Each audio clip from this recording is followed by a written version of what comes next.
Assalamu alaikum wa rahmatullah wa barakatuh.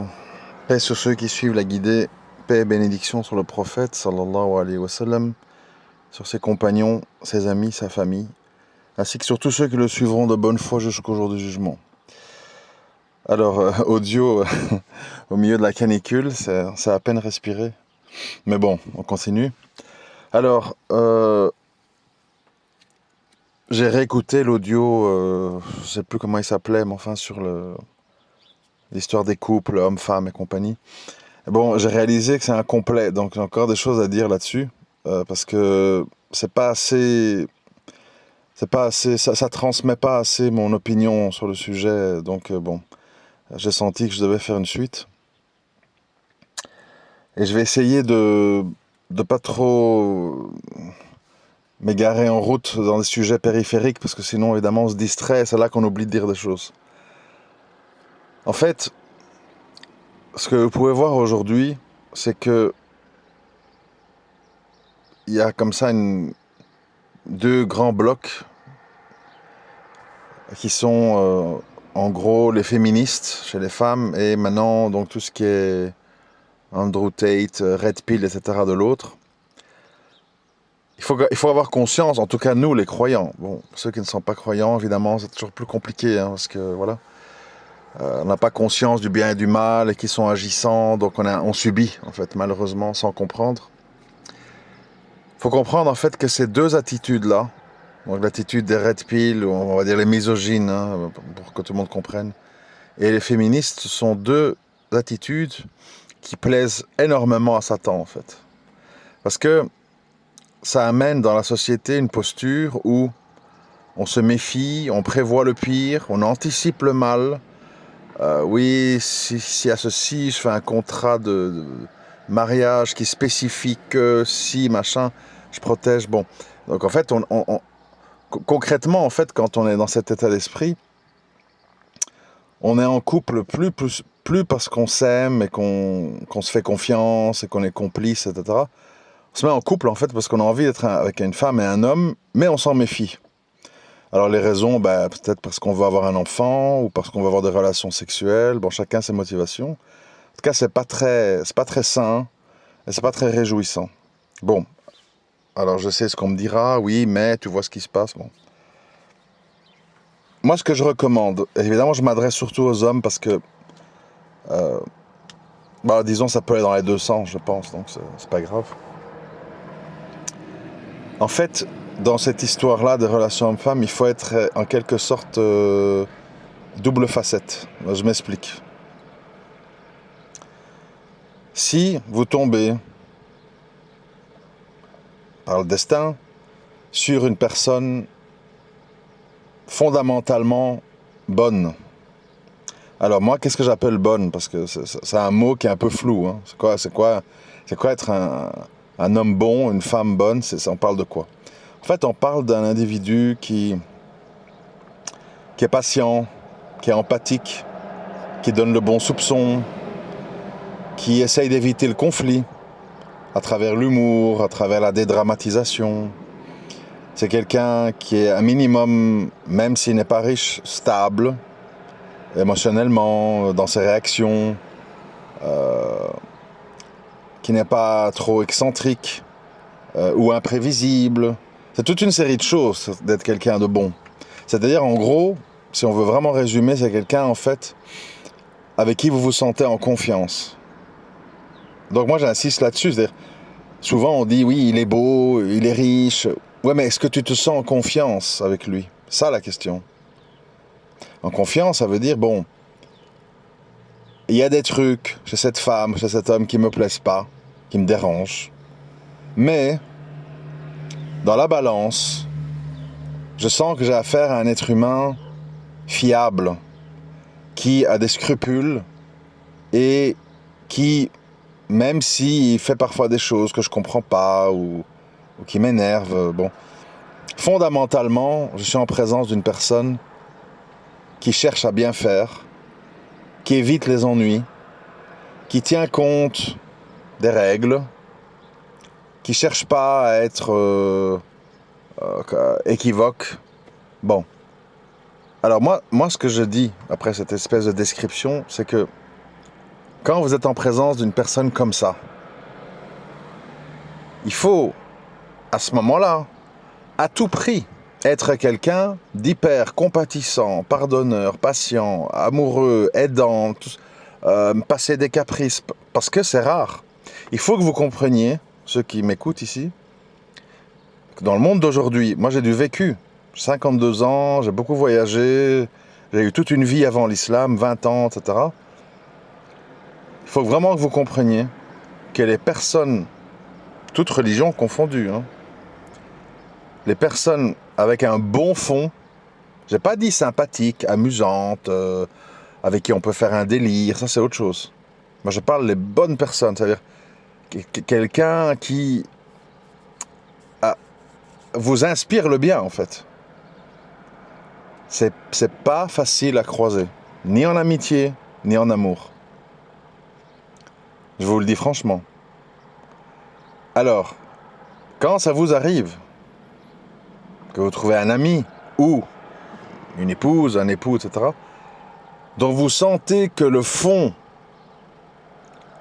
est fondamentalement bon, après on n'est pas des anges, on le sait tous, je le répète sans arrêt, hein, on a toujours des petits défauts, des maladresses, bon, ça c'est inévitable.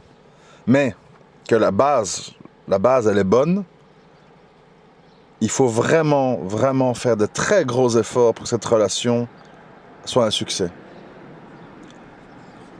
Le problème, bon, mauvais, je vous fais pas une description, vous comprenez c'est quoi, hein.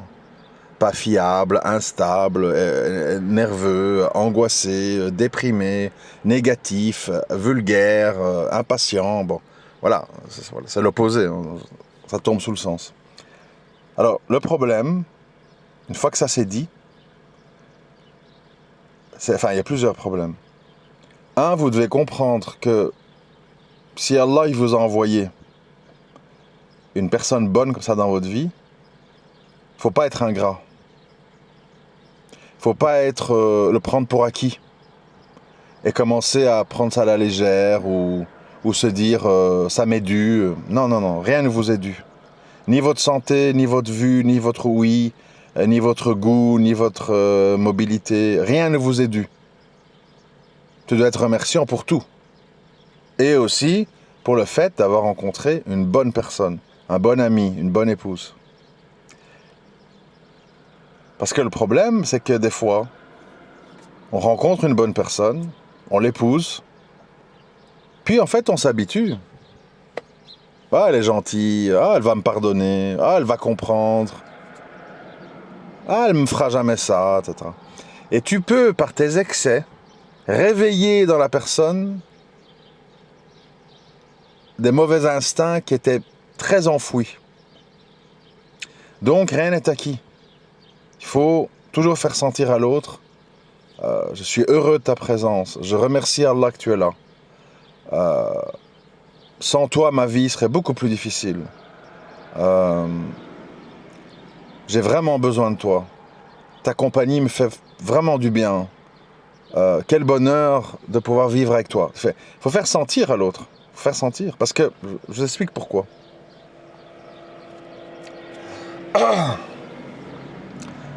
Quand on est bon,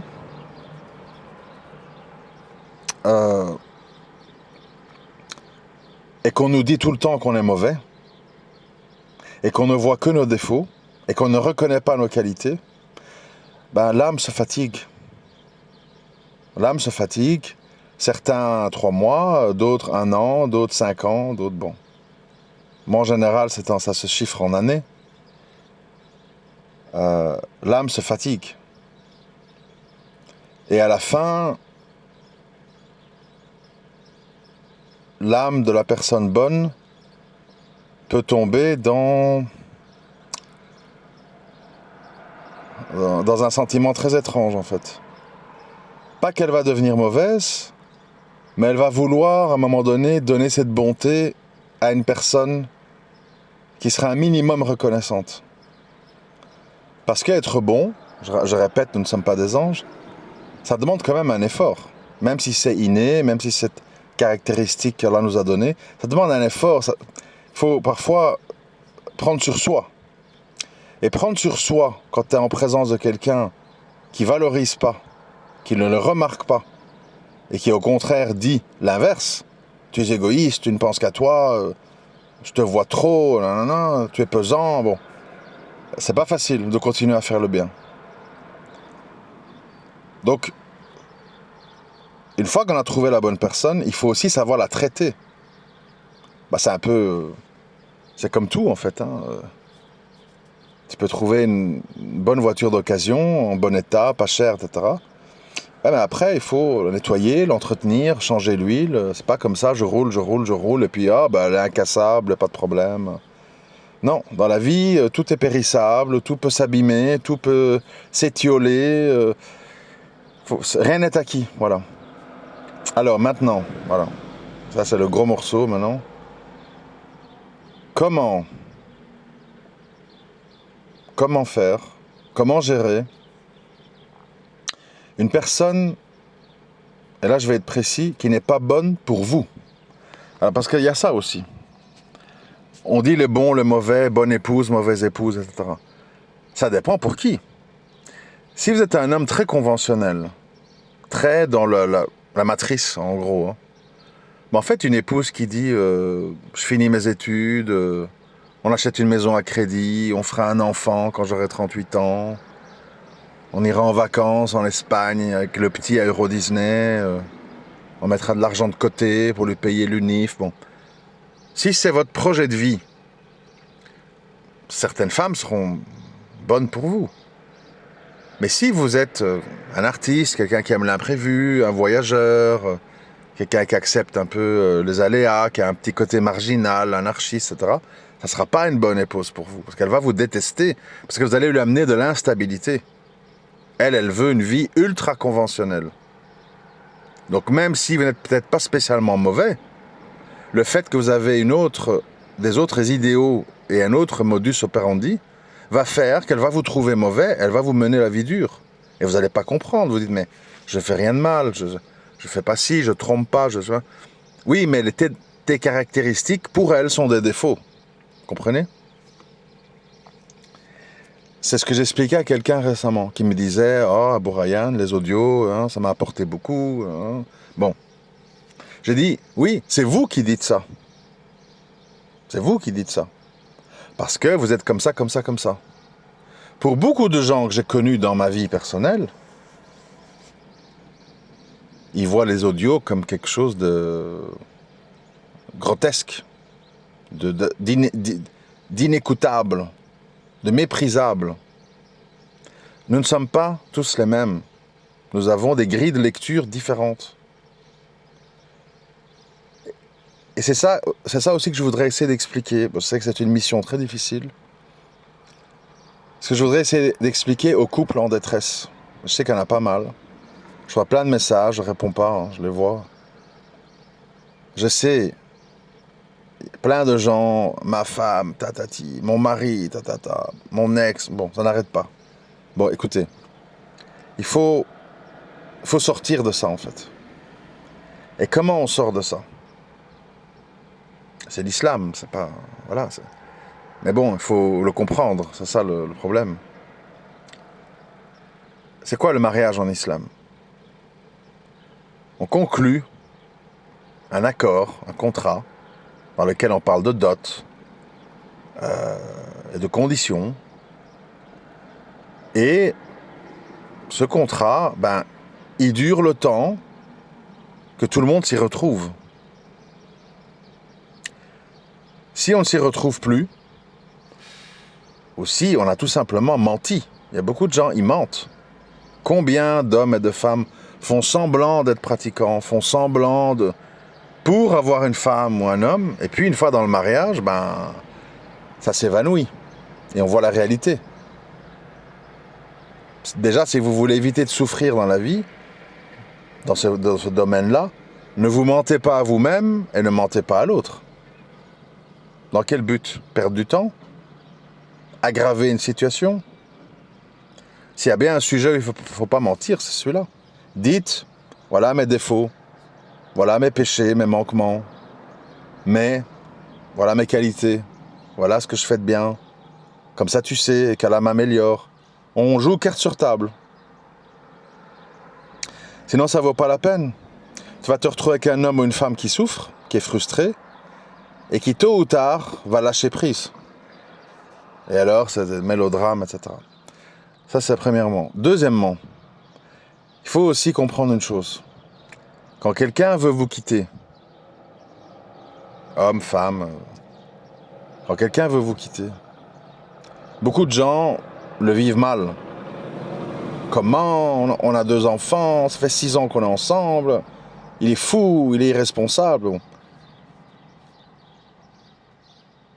Le problème, c'est que il y a beaucoup de gens, comme ils se marient ou se mettent en couple pour de mauvaises raisons. Je veux échapper à Zina, elle est plutôt mignonne. Je sais pas, moi j'aime bien son père. Voilà. En cours de route, ils se rendent compte que, en fait, cette personne ne leur correspond pas. Alors ça, c'est un point important sur lequel je veux insister, parce que c'est pas facile pour notre nefs. Mais c'est pas parce que quelqu'un ne vous correspond pas que cette personne est mauvaise. C'est ça le problème. Cette même personne avec une autre personne sera vue plein de qualités, mais pas avec une autre. Un exemple un peu courant que je peux entendre, il y a des femmes, par exemple, qui ne recherchent pas beaucoup la communication avec leur mari. Elles sont équilibrées, elles se sentent bien quand le mari est à l'extérieur de la maison toute la journée, qu'elles font leur ménage, leur cuisine, leurs trucs, que le mari rentre le soir, qu'on mange ensemble, et puis qu'on voit une série, on papote un petit peu, et puis voilà. Il y a des femmes qui recherchent ça.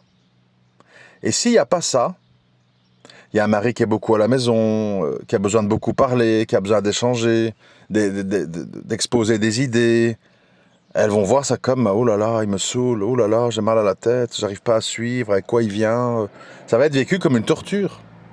Et au contraire, il existe d'autres femmes qui n'aiment pas savoir leur mari longtemps loin de la maison, qu'est-ce qu'il fait, il est où. Ah, j'espère, il doit faire beaucoup de route, j'espère qu'il n'aura pas d'accident. Ce serait bien s'il pourrait travailler en télétravail. Au moins, on serait plus ensemble, on irait faire du sport, on est ceci, on pourrait faire toutes les prières ensemble. Hein. Donc, elles veulent autre chose. Et elles sont en recherche d'interaction avec le mari. Verbale, physique, sexuelle, etc. Donc, peut-être tu conviens pas à une personne, pas parce que tu es mauvais ou mauvaise, mais parce qu'en fait, vous n'êtes pas fait pour être ensemble.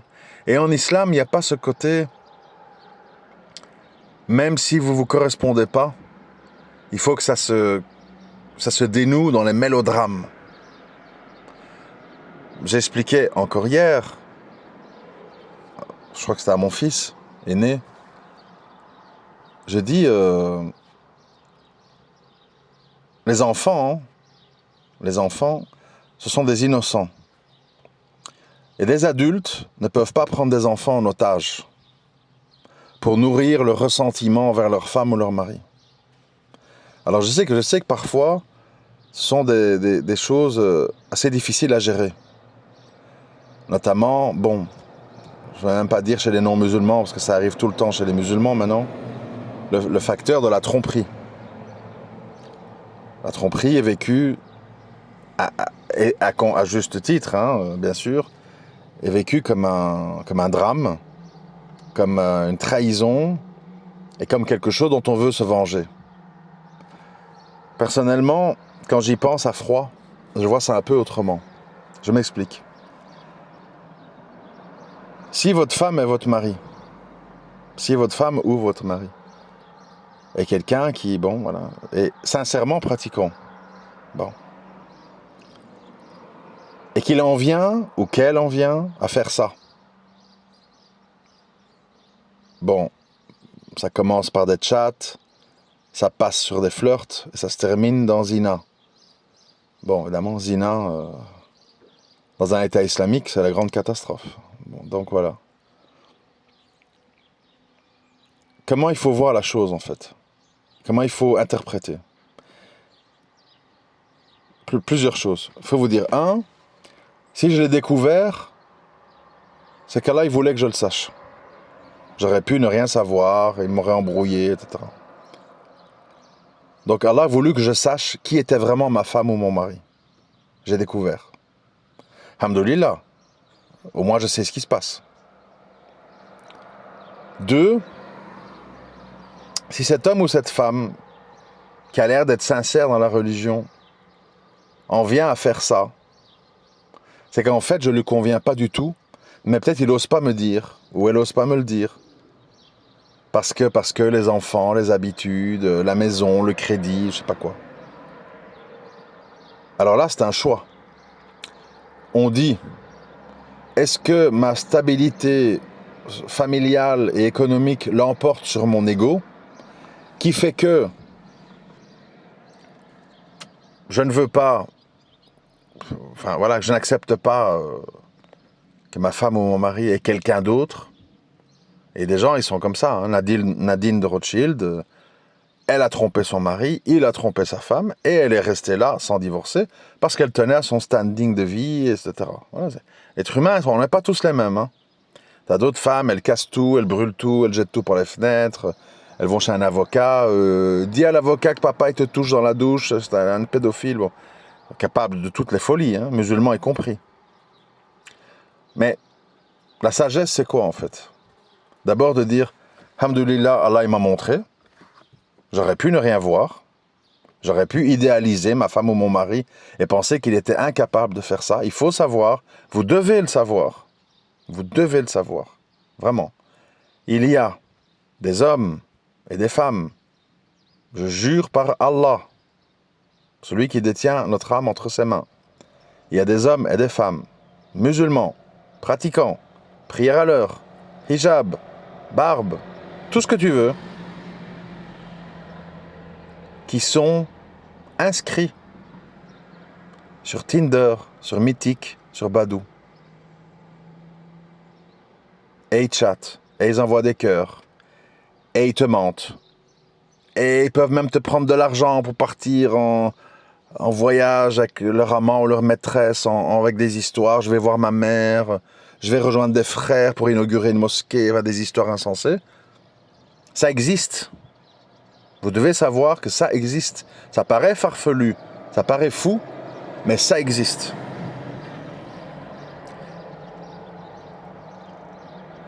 Alors je sais que c'est violent. Enfin, il faut imaginer la situation. C'est très violent. Tu trouves ton mari sur Tinder, ta femme sur Badoo, qui envoie des cœurs. Ah, t'es plutôt mignon, t'habites où? Faut se mettre dans la situation. C'est violent. Mais il faut aller au-delà de ça, en fait.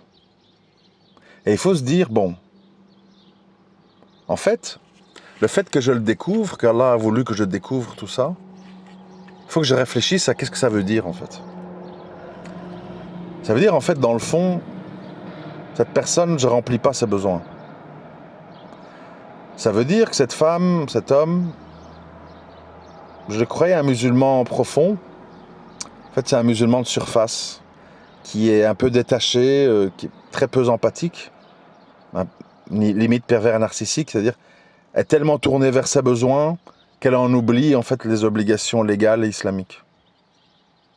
Donc en fait, quelque part, le fait que vous êtes rendu compte de la situation, c'est une grande rahma. Parce que vous gagnez du temps, vous sortez des illusions, et vous pouvez vous diriger vers une personne qui peut-être est plus conforme à vos attentes. Sinon, vous serez coincé là, vous ne savez pas, et vous êtes embrouillé pendant 10, 15, 20 ans. Puis arrive la question des enfants, qui est le sujet le plus délicat en fait. Alors les enfants, il faut savoir que avant l'âge de raison, en moyenne 7 ans, mais c'est variable, ils ne réalisent pas trop ce qui se passe. Ils comprennent les disputes, ils n'aiment pas trop, mais pour eux, en fait, pour les jeunes enfants, tout adulte qui est gentil avec eux, qui a des interactions avec eux, qui joue au foot, qui fait des jeux de société, qui vient leur dire bonne nuit, qui leur fait des petits cadeaux, toute personne qui est comme ça, aura de la valeur pour des enfants. Que ce soit un beau-père, une belle-mère, un voisin, une éducatrice, voilà. Et il peut y avoir comme ça, dans un enfant jeune, une acceptation de « j'ai mon papa, j'ai ma maman, mais il y a d'autres gens que j'aime bien, en fait, qui me font du bien. Et bon, si maman et papa se disputent trop, en fait, c'est mieux qu'ils aient chacun leur maison et que quand on se voit, on a des activités différentes, etc., etc. Il faut pas dramatiser, en fait, le truc des enfants petits. Plus grand, c'est plus délicat. Ils comprennent, ils ont des préférences, ils jugent, ils savent ce qui se passe. Et ils vont te dire, on préfère rester avec maman, on préfère rester avec papa. Et parfois, tu peux entendre des trucs qui vont te blesser, parce que bon, toi, tu aimes tes enfants, mais peut-être qu'eux préfèrent le papa ou la maman. Et toi, tu es la mère, ça te fait quand même une déception. Ou le père, peu importe. Et donc, il faut se préparer à tout ça. Nos enfants, ce sont des âmes distinctes qui, parfois, peuvent se sentir plus proches de votre mari ou de votre femme parce que, génétiquement, etc., il y a peut-être plus de rapprochement, même si l'enfant vient de vous. Bon. Ensuite, quand on divorce, autant le faire sagement et poliment, même s'il y a eu j'ai découvert que truc, bon. Ben, alhamdoulilah, j'ai découvert, heureusement. Moi, je sais où j'en suis. Ce serait très grave si je ne sais pas, je perds du temps, je perds ma jeunesse. Donc bon, voilà, j'ai découvert. J'en conclus, voilà qu'est-ce qu'il faut dire à votre mari et votre femme. J'en conclus qu'en fait, je ne remplis pas tes besoins. Tu as besoin d'autre chose. J'ai fait de mon mieux ou j'ai peut-être mal fait, mais voilà.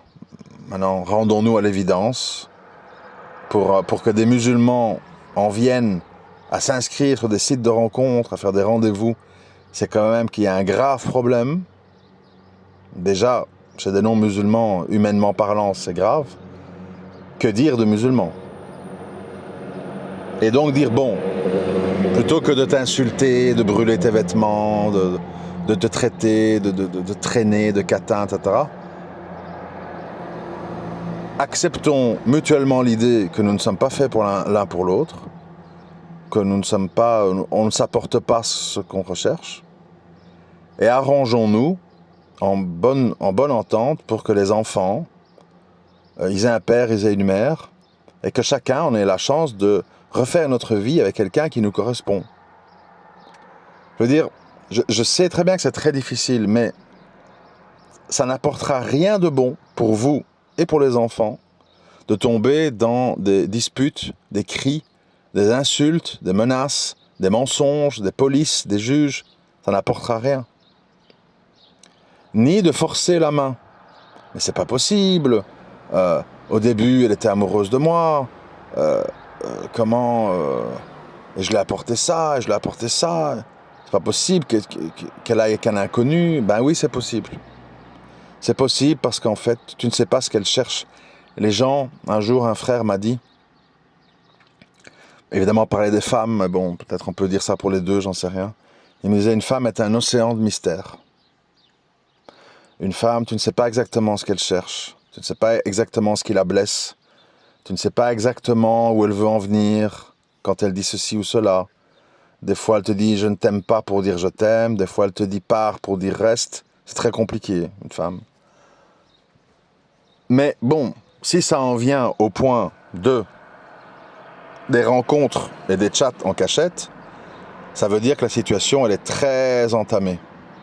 Très entamée. Et forcer le truc en disant non, c'est qui le type, tu envoies un message, tu l'insultes, tu le menaces, tu surveilles le téléphone de ta femme, c'est pas une vie en fait, c'est pas une vie. Tu dois partager un lit avec une femme que tu sais qu'elle a la tête ailleurs, à quoi bon? Il vaut mieux, voilà, j'ai compris, ok, bon, on a essayé, j'ai cru, se tromper. Comment on va s'organiser maintenant? Afin de limiter la casse, que chacun retrouve un équilibre, chacun peut refaire sa vie. Et les enfants, ben voilà, Ils sont peut-être la semaine chez moi, le week-end chez toi, ou inversement, suivant qui a la voiture, qui est proche de l'école, qui est le plus apte à les éduquer. Enfin, il faut être réaliste, honnête, lucide. On parle d'enfants innocents. Et moi, ce que je déplore, en fait, c'est que beaucoup d'adultes, quand ça va pas, ou quand ils se plaisent plus, ou quand, trouvent que l'autre ne leur correspond plus, ils n'hésitent pas, en fait, à mettre les enfants au milieu du jeu de qui, en fait. Et ça, c'est terrible. C'est terrible parce qu'en fait, l'enfant va porter ça toute sa vie. Moi, par exemple, j'ai assisté à un divorce dramatique quand j'avais 8 ans. C'est pas évident. C'est pas évident. L'enfant, parce que ça aussi, je l'ai expliqué à quelqu'un. Ouais, beaucoup de choses à dire. Mais il faut savoir une chose, c'est qu'un enfant, même qu'il a un mauvais père, même qu'il a une mauvaise mère, qui a plein de lacunes, etc., il est programmé génétiquement pour aimer sa mère et son père. Il n'y a rien à faire. Même si c'est un crasseux, même si c'est une fille des rues, l'enfant, il aura tendance à idéaliser, à avoir une sorte de... C'est comme ça. Bon, souvent les filles sont envers le père, et les garçons sont envers la mère, un petit peu. Et donc il faut comprendre ça aussi. Même si votre mari, votre femme a été exécrable, très peu présent, pas très aimant, pas très juste, les enfants, ils aiment leurs parents. Et donc, ça sert à rien en fait de briser ça au nom que soi-même on a été déçu de l'autre. Vous savez, ça se trouve, c'est ça qu'il faut se dire aussi, si mon ex-femme ou mon ex-mari est avec quelqu'un qui lui correspond, peut-être il deviendra une meilleure personne, un meilleur père, et en fait tout le monde est content. Moi j'ai pu trouver un homme qui me correspond, lui a trouvé une femme qui lui correspond, et voilà. Après, je ne mentionne même pas le fait de partager un homme dans la polygamie, parce qu'en fait, de nos jours, les égos sont tellement surdimensionnés qu'en fait, la plupart des femmes se croient mieux que Aïcha et toutes les femmes du prophète, sallam, et sont en fait incapables d'admettre des histoires qu'on entend, quoi. Des maris qui sont depuis 2 ans dans les chambres à part, qui n'ont plus de sexualité, et on les menace de divorce s'ils ont une coépouse. Ça devient là, c'est des pharaons en fait. C'est-à-dire, je ne te donne rien, je te traite comme un moins que rien, je t'insulte, je te rabaisse, etc. Pas de sexualité.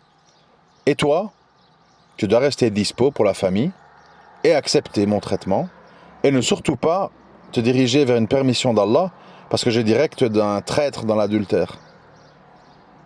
Un trompeur, je sais pas quoi. Ça, ce sont les gens qui sont au stade des pharaons. Je prends tout, je donne rien. Et toi, ne t'avise pas de zigzaguer. Il y a de tout, mes frères et sœurs. L'humain est une bestiole très étrange. Et il faut savoir mettre les voiles dès que vous voyez que vous êtes en présence de quelqu'un qui n'est pas sur votre fréquence, tout simplement. Il faut savoir une chose aussi, sauf par la grâce d'Allah, les gens ne changent pas, ils empirent. Et ils empirent d'une façon bizarre, c'est-à-dire qu'il y a des gens, je vous explique, ils sont pas dans l'islam, ils vont en discothèque, ils sortent, des trucs, flirtent, couchent, tout ce que vous voulez. Mais c'est des gens épanouis, ils sont agréables, etc., etc. Puis ils se convertissent, et là ils se restreignent évidemment, plus ça, plus ça, plus ça, plus ça. Et ils en viennent à se marier. Et dans le mariage, en fait, parce que il y a la routine, parce que c'est pas tous les jours la joie, etc., va à un moment donné ressortir ma vie d'avant, je faisais ce que je voulais, je devais pas subir ça et ça. Donc tu as des gens parfois qui ont fait le pas de l'islam, mais qui dans leur cœur, ils ont encore un attachement pour leur vie d'avant. Et au moindre... C'est là qu'on voit les fameuses histoires. Il y a beaucoup de femmes, au moindre problème, sentimental, mariage, divorce, tu les vois enlever le voile, arrêter la prière, s'inscrire sur des sites de rencontres plein de mécréants, tout arrêter. Parce qu'en fait, elles mettent en corrélation, pour moi c'est une forme de shirk, mais bon, le mari et la religion. Et si ça se passe pas comme elle veut, parce que le mari lui parle de coépouse, je ne sais quoi, elle va rejeter tout en fait. Elle va revenir au truc d'avant. Et c'est là qu'on voit beaucoup de gens, mais maintenant ça concerne les hommes aussi, qui reviennent sur leurs pas en fait. Mais qui gardent le vernis, qui se présentent dans leur page d'accueil, je suis musulman, je veux un musulman. Ouais mais attends, tu acceptes des rendez-vous avec des mécréants sur Tinder. Bon, bizarre. Donc les gens ne sont pas tous équilibrés, les gens ne sont pas tous très sains d'esprit. On est dans un monde moderne, avec tout ce qui le compose, où il y a beaucoup de gens en fait qui sont tiraillés entre plusieurs forces. Et parfois, celle de la religion l'emporte pas. Alors tu comprends pas. Tu dis, mais attends, c'est pas possible. Elle fait la prière, à l'heure, elle est voilée. Pas possible qu'elle fasse ça. Pas possible qu'elle envoie des likes et des cœurs sur Mythique à un inconnu. Eh ben si, c'est possible. Parce que les gens ont des personnalités multiples, et quand ils sont face à des épreuves ou des incompréhensions, ils reviennent à leurs anciens réflexes. C'est étrange, mais c'est comme ça. Faut y être préparé. D'où, je vais quand même conclure là-dessus, d'où finalement savoir clairement c'est quoi pour vous, avec vos spécificités, c'est quoi pour vous une bonne femme? C'est quoi? Il faut bien vous connaître vous avant pour ça. Est-ce que c'est vraiment une fille qui est vierge, qui fait la cuisine, qui parle pas trop, qui se refuse pas mais qui est un peu coincée dans l'intimité? Est-ce que c'est vraiment ça qui va faire ton bonheur? Tu en es sûr? Et quand tu lui parles de religion, ah je sais pas, mon père m'a expliqué la religion différemment. Ça c'est des trucs de wahhabites, arrête un peu. Est-ce que tu crois que... Attention, tu sais pas. Tu sais pas comment elle va réagir, tu sais pas comment elle sera dans l'intimité. Tu sais pas quel type de relation elle a avec sa mère. Il y a des femmes qui ont leur mère omniprésente. C'est désagréable. Donc, bien déterminer, c'est quoi une femme avec qui je me sens bien. C'est quoi exactement en fait? Il faut savoir, parce que sinon tu sais pas où chercher. Tu vas dans les sites là, oui bon, musulmane, elle me plaît plus ou moins, truc, 1m68, tic-tac, bon, allez en avant. Non. Tu dois d'abord savoir ce que tu cherches. Et quand tu échanges avec la personne avec qui tu veux te marier, voir si elle a ça en elle ou pas. Enfoui ou présent mais pas exploité, mais d'une façon ou d'une autre. Si tu vois tout l'inverse, vous savez, il y a des gens, vous serez surpris, hein. Il y a des gens, ils rigolent jamais. Ils ont des pathologies. Par exemple, il y a des gens qui ont un déficit de dopamine. Ça veut dire qu'ils doivent être constamment dans des émotions fortes. Ils doivent avoir des vidéos un peu hardcore.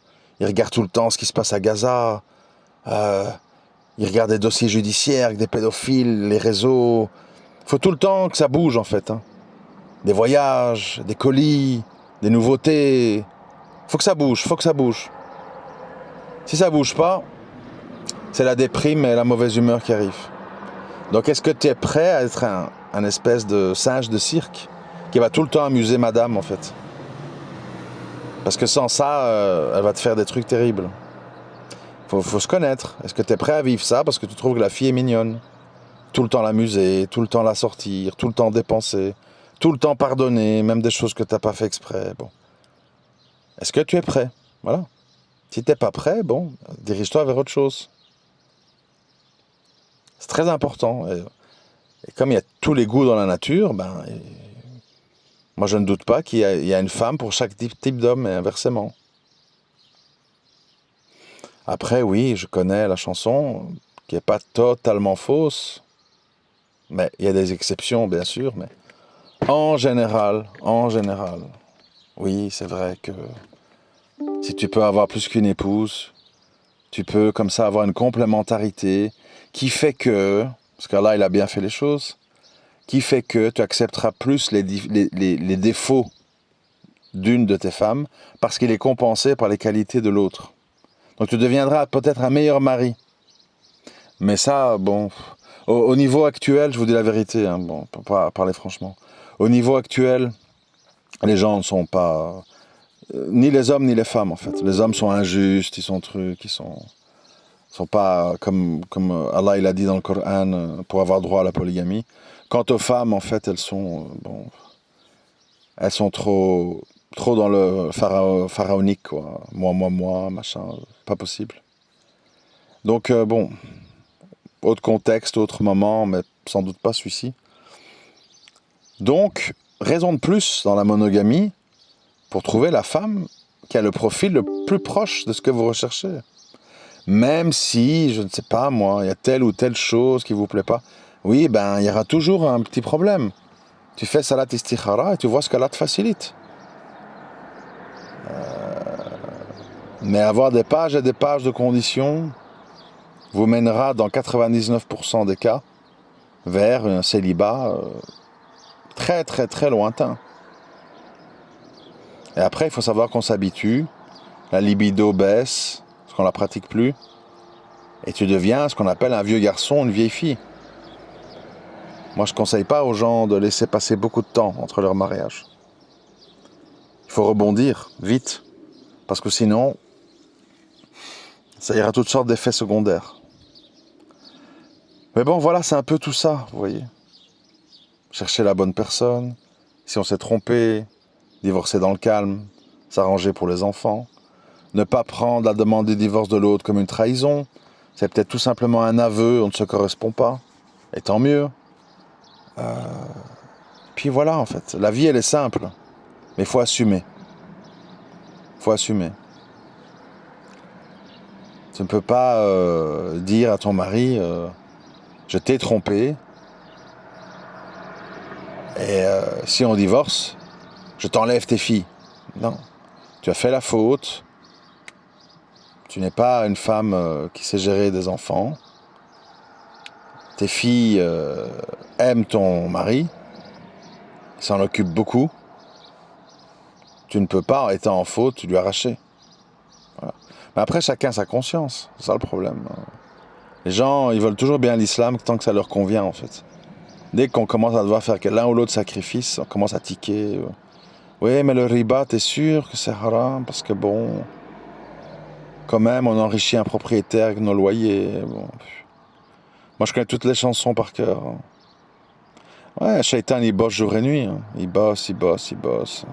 Nous dresser les uns contre les autres, nous rendre impatients, ne pas avoir confiance, ne pas maintenir les liens.